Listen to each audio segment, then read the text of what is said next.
മനുഷ്യൻ ആദ്യമായി ആകാശത്തേക്ക് നോക്കാൻ തുടങ്ങിയത് മുതൽ പ്രപഞ്ചത്തെക്കുറിച്ച് ഓരോ ദിവസവും പുതിയ പുതിയ അറിവുകളാണ് ലഭിക്കുന്നത്. മെച്ചപ്പെട്ട സാങ്കേതിക വിദ്യയിലൂടെയും പരിഷ്കൃതമായ ശാസ്ത്രീയ സിദ്ധാന്തങ്ങളിലൂടെയും ഭൂമിയെക്കുറിച്ച് കൂടുതൽ അറിയാൻ നമ്മൾ ശ്രമിച്ചുകൊണ്ടേയിരിക്കുന്നു. ഭൂമി ഒരു കാന്തമാണ്. ഭൂമിയുടെ ഉരുകിയ ഇരുമ്പ് കാമ്പ് ശക്തമായ കാന്തിക ക്ഷേത്രം സൃഷ്ടിക്കുന്നു. ഇതുമൂലം സൗരവാതകം ഭൂമിയെ ചുറ്റി സഞ്ചരിക്കുന്നു. സൗരവികിരണത്തിൻ്റെ ദോഷകരമായ ഫലങ്ങളിൽ നിന്ന് ഇത് നമ്മെ സംരക്ഷിക്കുന്നു. ഓരോ 100 വർഷവും ഭൂമിയുടെ ഭ്രമണവേഗത ഏകദേശം 17 മില്ലി സെക്കൻഡ് കുറയുന്നു എന്നാണ് കണക്ക്. ആ നിരക്കിൽ നമ്മുടെ ദിവസം 25 മണിക്കൂർ വരെ നീളാൻ 100 ദശലക്ഷം വർഷങ്ങളെടുക്കും. ഭൂമിയുടെ ഉപരിതലത്തിൻ്റെ ഭൂരിഭാഗവും വെള്ളമാണ്. ഭൂമിയുടെ ഉപരിതലം 70% വെള്ളത്താൽ മൂടപ്പെട്ടിരിക്കുന്നു. ഈ 70%-ൽ 97% ഉപ്പുവെള്ളമാണ്. 3% മാത്രമാണ് ശുദ്ധജലം.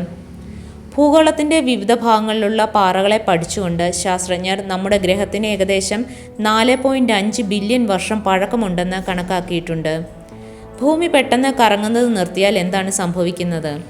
ഭൂമി പെട്ടെന്ന് കറങ്ങുന്നത് നിർത്തിയാലും അന്തരീക്ഷം ഭൂമിയുടെ യഥാർത്ഥ ഭ്രമണ വേഗതയിൽ മണിക്കൂറിൽ 1100 മൈൽ ഭ്രമണം തുടരും.